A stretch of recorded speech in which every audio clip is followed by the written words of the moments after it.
Hi guys, kamusta na kayo lahat? So welcome back to my YouTube channel, Annalyn Tapa. So kung bago lang kayo guys sa aking YouTube channel, ako nga pala si Annalyn Tapa. Welcome kayong lahat. At kung hindi pa kayo nakapag-subscribe, i-click nyo lang ang subscribe button sa baba at pakiclick nyo na rin ang bell notification para ma-notify kayo sa lahat ng mga videos na i-upload ko. Nag-upload ako guys ng mga video tips, video tutorial, nang sa ganun ay ma-share ko ang kaalaman ko sa kapwa ko YouTubers, lalong-lalo na sa mga new YouTubers na nagsisimula pa lang gumawa ng kanilang channel. Sa video na ito, i-share ko sa inyo kung paano ba gamitin or paano ba mag-edit sa CapCut ngayong 2025 at ito ay part 2.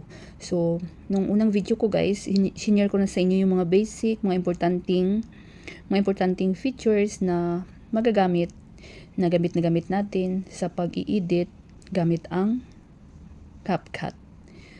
So, dati 100% na free yung CapCut. Pero ngayon guys, napakarami ng features na may Pro. So, piliin nyo lang guys yung walang Pro. Magkakapag-edit naman kayo dito ng libre lang. Kasi masyado nang sumikat yung CapCut sa TikTok, sa ibang mga platform, ibang mga social media is CapCut din ang ginagamit nila. Kasi napakaganda naman talaga ng CapCut. Marami siyang features na mapapaganda ang inyong mga videos. So, click nyo lang itong new project. Then, mayroong video, mayroong photos. So, dito tayo sa video.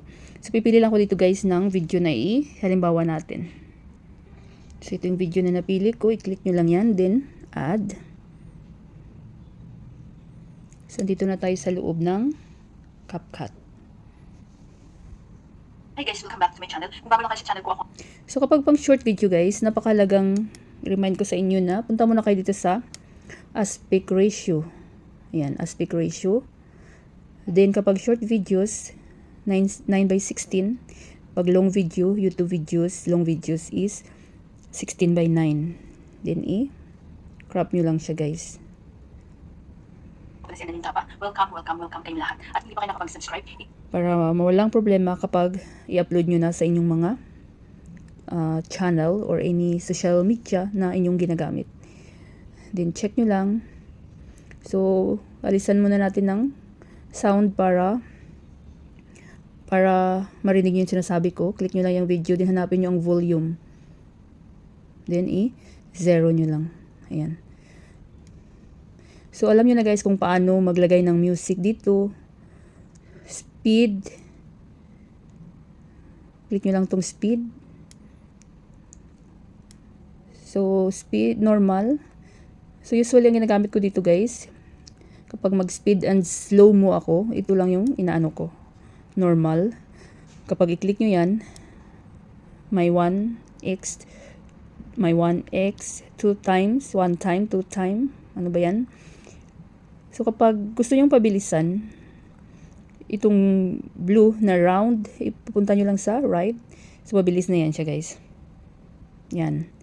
So, pag slow mo naman, so dito yung normal, diba, sa 1. Pag gusto nyong slow mo, i-click nyo to pa, left side naman. Yan, dandahan lang. Yan, slow mo na yan siya guys. So, ibalik lang natin sa sa pinaka-original. Then, i-check. Then, back tayo. So, yung effect, alam nyo na kung paano gamitin yung mga effect. Video effects, super dami dyan guys. Piliin nyo lang yung walang Pro. So, may mga open closing, alam nyo na yan. So, super dami dito guys. Panoorin nyo yung unang video ko. Then, back tayo. Then, pwede kayo dito mag-alis ng noise background. So, Pro na yung reduce background. Pro na rin siya guys. Sa sticker, marami akong i-share sa inyo sa sticker.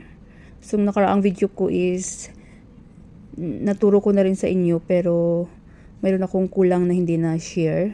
Kasi super dami dito guys, magagamit nyo ito. Back tayo, wait lang guys. Piliin natin tong text. Sticker. Ayan, stickers. So, sa stickers, may mga pro din dito.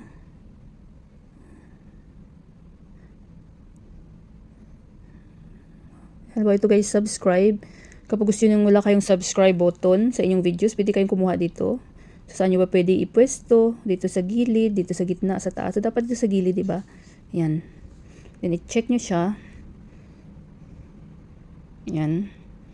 So, pwede nyo siyang lagyan, halimbawa, sa lahat ng video nyo, I mean, hanggang dulo, kung gaano ba kahaba yung video nyo, 3 minutes, 10 minutes, 5 minutes, na mayroon siya. So, i-move nyo lang siya guys. Press nyo lang siya, parang hilain nyo lang siya guys. Ayan o. Yan, kung saan ba yung gusto nyo. Para may subscribe button kayo, para ma-remind yung mga viewers nyo na mag-subscribe sa inyo. Sticker, sa sticker yan natin makikita. Then, may pro yung ibang. Hanap tayo dito sa iba. Dito mayroon din dito guys. Itong parang bell button. Meron din ditong like. Gusto nyo lagyan ng like para ma-remind yung inyong viewers kung gusto nyo may follow din ito. Ayan o, follow. Wala siyang pro. So, ito din may isa din klaseng subscribe. So, yan. Depende sa kung ano yung bet nyo. Diba? Stickers. Sa stickers natin makikita. Ito lang yung parang arrow. Ayan, kung kapag may tutorial yung ginagawa nyo na may gusto kayong ituro, hanap tayo guys ng walang pro. Halos pro na lahat. So, napakaraming subscribe dito. So, itong arrow, wala pa siyang pro. So, i-click nyo lang yan. Yan.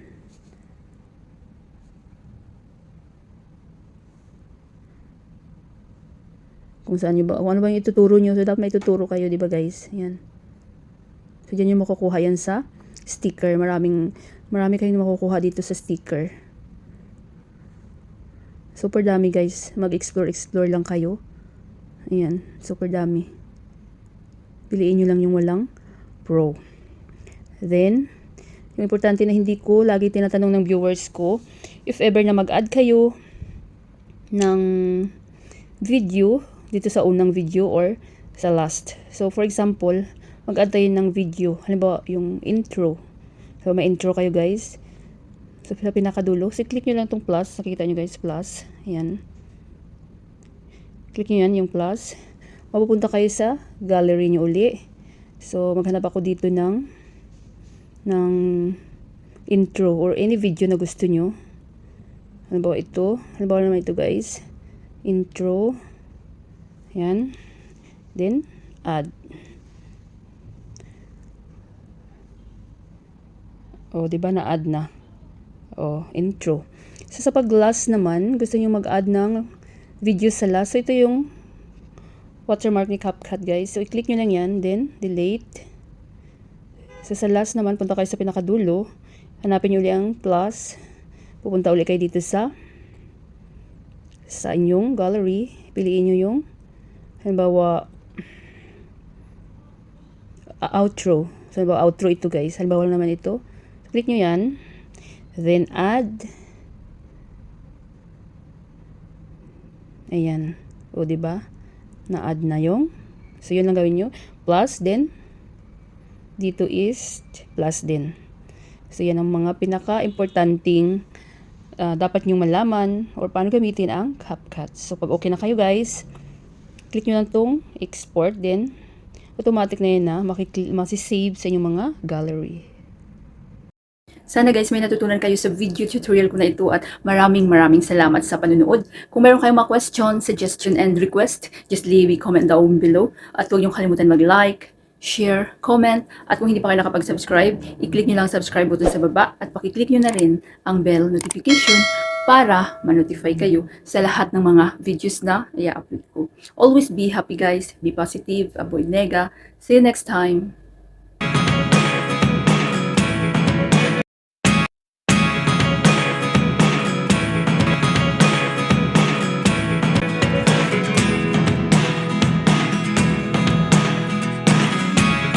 Never really know what's going on.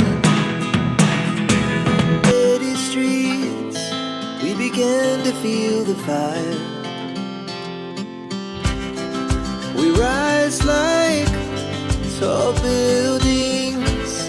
as the chemicals they take us higher. The night's young, it has just begun, as she puts her hand in mine. We wanna chase the night, wanna dance to the light, pull stars from the sky, just two hearts running wild. Never sleep, never stop, as we shout from the top. We're gonna be two hearts running wild.